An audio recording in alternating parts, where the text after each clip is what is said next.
Morning everyone. आज का हमारा टॉपिक राइट्स ऑफ मेंबर, सदस्यों का अधिकार। सदस्यों का अधिकार कंपनी अधिनियम 2013 के अनुसार दो प्रकार के हैं।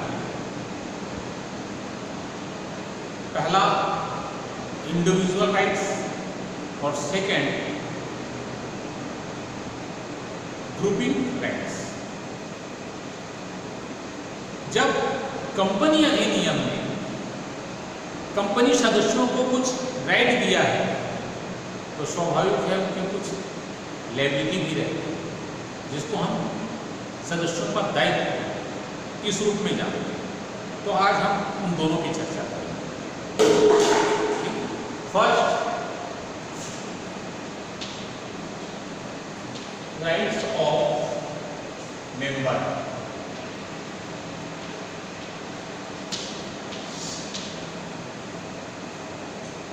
फर्स्ट, व्यक्तिगत अधिकार, जिसको आप इंडिविजुअल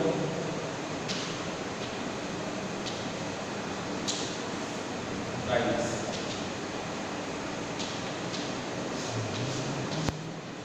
क्या क्या अधिकार होते हैं? एक, कंपनी के सदस्य का व्यक्तिगत कौन कौन से अधिकार होते हैं? जैसे निरीक्षण के अधिकार। कंपनी का सदस्य कंपनी के दैनिक क्रियाकलाप में होने वाले जितने भी एक्टिविटीज हैं उनको हस्तक्षेप करने का अधिकार रखता है। उसके बावजूद भी उनको कुछ निरीक्षण का अधिकार दिया जाता है। इसमें सबसे पहला पॉइंट आता है निरीक्षण करने का अधिकार। तो कंपनी का सदस्य कंपनी के विनियोग रजिस्टर का निरीक्षण करने का अधिकार रखता है, कंपनी के प्रन्यासियों के रजिस्टर का निरीक्षण करने का अधिकार रखता है, कंपनी का सदस्य कंपनी के प्रभाव के रजिस्टर का निरीक्षण करने का अधिकार रखता है। उसी प्रकार सदस्यों एवं ऋणपत्रधारियों के रजिस्टर का निरीक्षण करने का अधिकार रखता है। कंपनी की सभा और सभा में लिए गए प्रस्ताव की रजिस्टर का निरीक्षण करने का अधिकार रखता है। तो ये था कंपनी के सदस्य का निरीक्षण करने का अधिकार। सेकंड पॉइंट में आते हैं अंशों से संबंधित अधिकार। कंपनी के सदस्य का अंशों के प्रति क्या क्या अधिकार है? तो सबसे पहला अधिकार, कंपनी के सदस्य कंपनी के अंशों को सबसे पहले खरीदने का, सबसे पहले क्रय करने का अधिकार रखते हैं। कंपनी से लाभांश प्राप्त करने का अधिकार रखते हैं। कंपनी के लिए हुए अंशों का हस्तांतरण करने का अधिकार रखते हैं। और उसी प्रकार अपनी वोट डालने के अधिकार को सुरक्षित रखने का अधिकार कंपनी के सदस्यों को होता है, या फिर वोट अपनी इच्छा के अनुसार देने का अधिकार होता है। तो ये था पॉइंट सेकंड, अंशों से संबंधित अधिकार। अब सभा संबंधी अधिकार, सभा की सूचना एवं उससे संबंधित जितनी भी जानकारियां हैं उनको जानने की का अधिकार रखते हैं। प्रस्ताव प्रस्तुत करने का अधिकार रखते हैं। बैठक में उपस्थित होने का अधिकार रखते हैं। फोर्थ, प्रतिलिपि प्राप्त करने का अधिकार। कंपनी के सदस्यों को कंपनी अधिनियम 2013 के अनुसार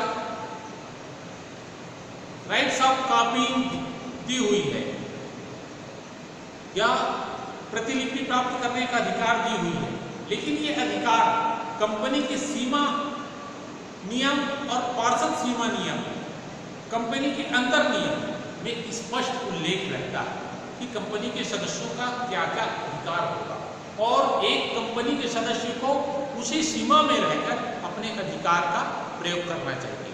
तो उसी अधिकार के तहत एक अधिकार ये भी है कि वो प्रतिलिपि प्राप्त कर सकते हैं।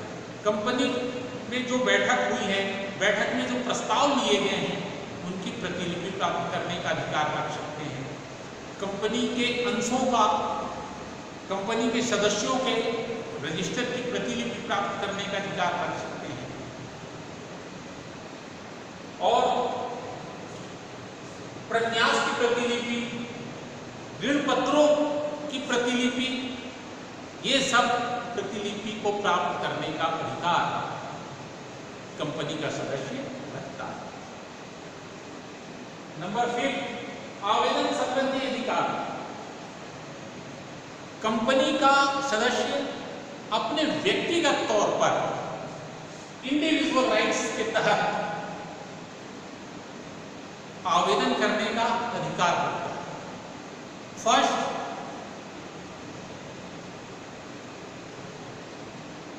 केंद्रीय सरकार को आवेदन। केंद्रीय सरकार को आवेदन एक कंपनी का सदस्य कर सकता है, लेकिन उसके लिए क्या कंडीशन होनी चाहिए? तो फर्स्ट, केंद्रीय सरकार को कंपनी की वार्षिक साधारण सभा या साधारण बैठक बुलाने के लिए आवेदन करने का अधिकार एक सदस्य रखता है। उसी प्रकार अगर लेखा परीक्षक की नियुक्ति अगर नहीं हुई है कंपनी में, तो उससे वहां नियुक्ति कराने के लिए केंद्रीय सरकार को आवेदन लिखने का अधिकार रखता है। सेकेंड, न्यायालय को आवेदन करने का भी अधिकार रखता है। न्यायालय को आवेदन किस कंडीशंस में कर सकता है एक कंपनी का मेंबर? फर्स्ट, कंपनी की वार्षिक सभा या साधारण सभा, जिसको आप कंपनी का बैठक कहते हैं, बैठक बुलाने के लिए आवेदन करने संबंधी आवेदन कंपनी के सदस्य आवेदन न्यायालय में कर सकते हैं। और दूसरा, अगर किसी कारणवश कोई कंपनी समाप्त होती है या कंपनी का समापन का समय आता है, तो कंपनी के समापन करने के लिए कंपनी का सदस्य न्यायालय में आवेदन प्रस्तुत कर सकता है। तो इस प्रकार 4-5 प्रकार के व्यक्तिगत अधिकार होते हैं कंपनी के मेंबर्स को। जैसा पहला, निरीक्षण करने का अधिकार। दूसरा, अंशों संबंधित अधिकार। तीसरा, सभा संबंधी जानकारी प्राप्त करने का अधिकार।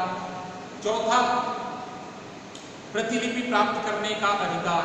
और पांचवा, आवेदन करने का अधिकार।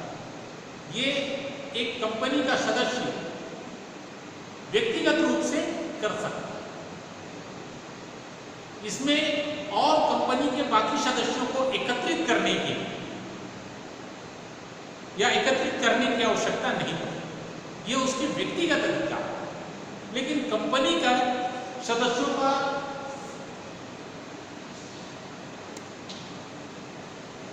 सामूहिक अधिकार भी होता है। सामूहिक अधिकार, इसको आप ग्रुपेड राइट्स कह सकते हैं।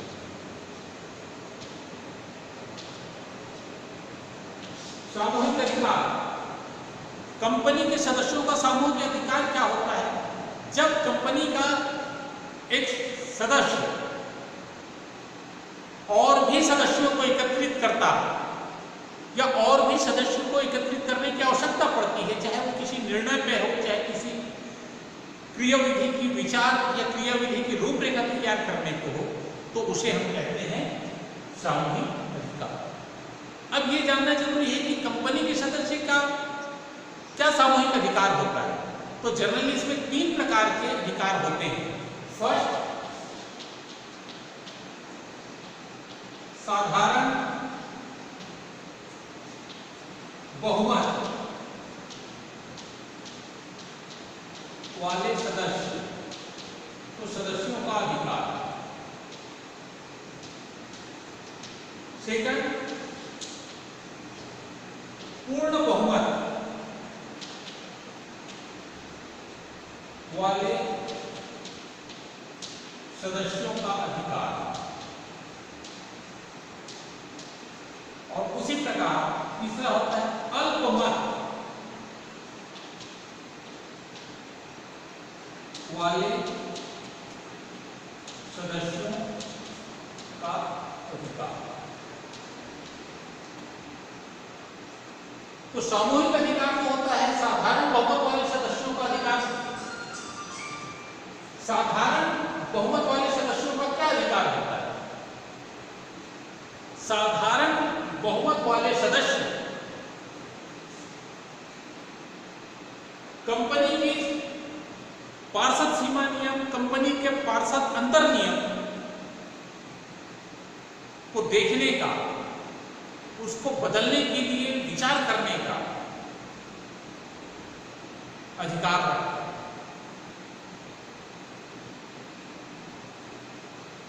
कंपनी के अंशों का, कंपनी के ऋण पत्रों का अगर किसी प्रकार की परिवर्तन करना है कंपनी की मांग के अनुसार, कंपनी के डिमांड के अनुसार, तो परिवर्तन करने के लिए विचार करने का अधिकार रखता है। उसी प्रकार कंपनी के पूर्ण बहुमत वाले सदस्यों का अधिकार होता है। कंपनी के पूर्ण बहुमत वाले सदस्यों का अधिकार कंपनी की सीमा नियम और कंपनी के पार्षद नियम को बदलने का अधिकार रखते हैं।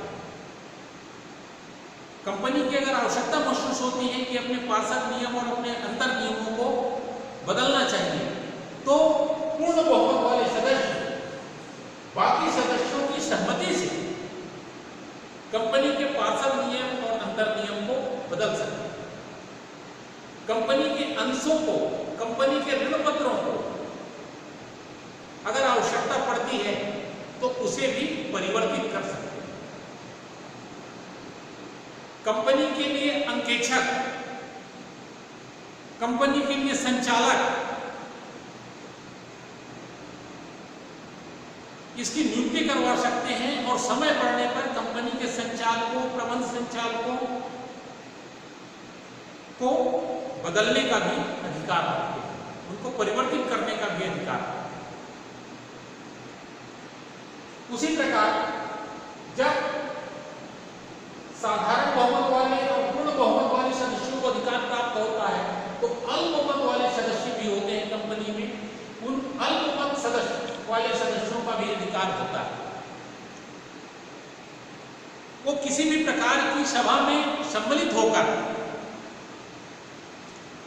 ऋण पत्रों को या अंशों को परिवर्तित करने के लिए आवेदन करने का अधिकार रखते हैं, लेकिन उनके लिए कोरम, कंपनी अधिनियम 2013 के अनुसार कोरम का व्यवस्था की गई है। कम से कम ऐसे सदस्यों की संख्या 10 होनी चाहिए। किसी किसी कंडीशन में ऐसे सदस्यों की संख्या 11 होना चाहिए, तो वो फिर उपयुक्त के लिए उपाय कर सकते हैं। तो कंपनी के जो अल्पमत वाले सदस्य हैं वो कंपनी की साधारण सभा में बैठने का, कंपनी के अंशों और ऋण पत्रों को बदलने के लिए आवेदन करने का, प्रबंधकों और प्रबंध संचालकों को उनके कार्य से मुक्त करने का ये अधिकार रखते हैं। लेकिन इसके लिए क्या आवश्यक है? कोरम। और कोरम कितना होना चाहिए? कम से कम 10 सदस्य या कम से कम 11 सदस्य। तो ये था राइट्स ऑफ मेंबर, कंपनी का, कंपनी सदस्यों का अधिकार। 2 प्रकार के अधिकार होते हैं, पहला इंडिविजुअल राइट्स और दूसरा ग्रुप राइट्स। ठीक है। जब कंपनी अधिनियम के तहत, कंपनी अधिनियम के तहत कंपनी के सदस्यों को अधिकार दिया गया, तो उसी के अनुसार उनको दायित्व भी सौंपे गए। जिस प्रकार कंपनी के सदस्य का दायित्व अधिकार होता है, उसी प्रकार उनके दायित्व भी होते हैं, जिसको हम कहते हैं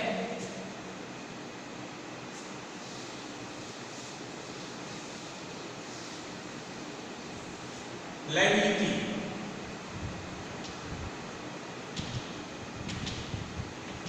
लायबिलिटीज ऑफ मेंबर।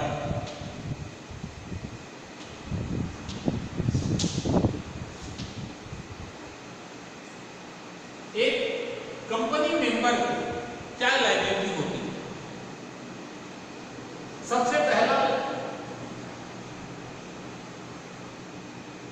अंशों की अदत्त राशि देने का दायित्व। अगर तुम कंपनी का सदस्य है और वो अंशों को विक्रय किया है, अंशों का क्रय किया है और उसने कंपनी को संपूर्ण राशि का भुगतान नहीं किया है, तो उसका दायित्व बनता है कि जो अदत्त राशि बची हुई है अंशों पर, उस अदत्त राशि का भुगतान कंपनी को समय के अनुसार या समय पर दे दे।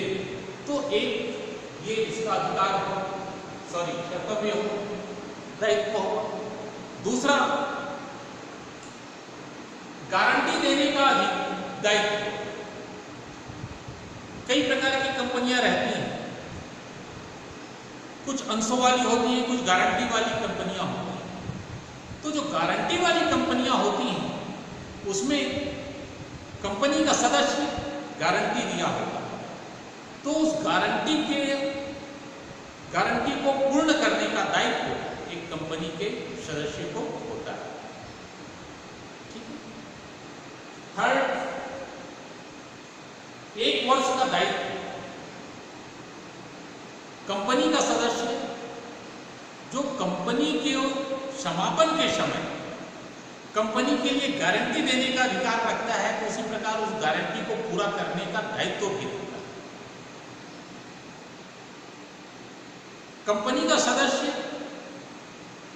गारंटी दिया होता है, उस गारंटी के तहत यदि कंपनी का समापन होता है, तो कंपनी के समापन के समय या कंपनी के समापन की दशा में अपने दिए गए गारंटी को पूरा करने का दायित्व एक कंपनी के सदस्य को होता है। नेक्स्ट पॉइंट, कंपनी के समापन पर दायित्व। किसी भी कारणवश अगर कंपनी का समापन हो जाता है या फिर यह अनिवार्य हो जाता है कि कंपनी का समापन कर दिया जाए, या फिर कोर्ट के आदेश के अनुसार कंपनी का समापन होता है, तो कंपनी के सदस्यों का ये नैतिक जिम्मेदारी होती है, नैतिक दायित्व होता है कि अपने द्वारा दिए गए गारंटी के अनुसार कंपनी के दायित्वों को पूरा करना, अपने दायित्वों को पूरा करना। ठीक। तो आज हमने 2 टॉपिक पे चर्चा की, राइट्स ऑफ मेंबर और लायबिलिटीज ऑफ मेंबर। कंपनी अधिनियम के तहत या राज नियम के तहत जब एक सदस्य कंपनी के साथ जैसे ही वो सदस्यता ग्रहण करता है, एक अनुबंध तैयार हो जाता है, एक अनुबंध बन जाता है, और उस अनुबंध के तहत उसको कंपनी के राज नियम के अनुसार कंपनी के सदस्यों को अधिकार दे दिया जाता है, और जिस प्रकार कंपनी का सदस्य अधिकार प्राप्त करता है, उसी प्रकार कंपनी का कुछ दायित्व भी रहता है, तो वो दायित्व को भी ग्रहण करता है। तो आज का हमारा टॉपिक था राइट्स ऑफ मेंबर और लायबिलिटीज ऑफ मेंबर। आज के लिए बस इतना ही। Thank you. नेक्स्ट क्लास में